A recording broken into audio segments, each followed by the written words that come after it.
Good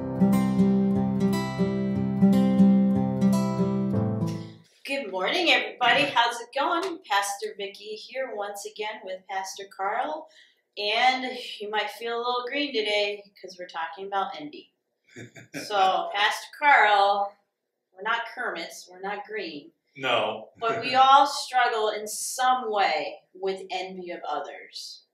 So lead us in what that looks like in our world today and what God is telling us. I talked about how attitude can, that's the one thing you have control over. Mm-hmm. In one sense. In another sense, it sometimes seems like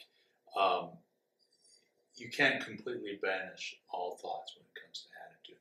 And as I said in the sermon, you can't stop the bird from landing on your shoulder or landing on your head, but you can keep it from making a nest in your hair. And we talked about that in the sermon. I think that for me, the key is when it comes to envy particularly, there's a lot of attitudes this way, but that can get you really wound up. I think that's why God has a commandment on it. And but you can stop it because you can start praying for whoever you're envying. So if you're frustrated with someone and you think they got it better and blah blah blah blah, start praying for God's blessings. That's the discover verb this week. Start praying for God's blessings on that person. And I'll tell you, it will do two things. But the most important thing you'll say, God will bless the person, but the most important thing you will see is you will see that envy start to dissolve. And that proverb has become one of my favorite proverbs in all of Proverbs, and that is, a tranquil heart gives life to the flesh. Envy rots the bones.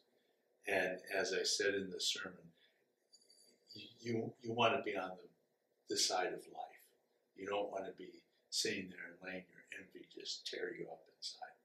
So what does that look like practically in the 168 hours of the week? Well, I think, I think the first step is praying, and then the second step maybe is doing something positive for that person.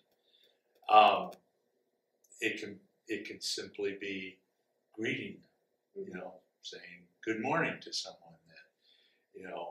but that prayer has got to be, that support has got to happen.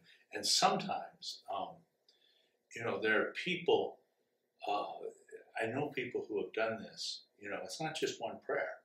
It's not just, Lord, bless Sam, who I just am so frustrated and envious of.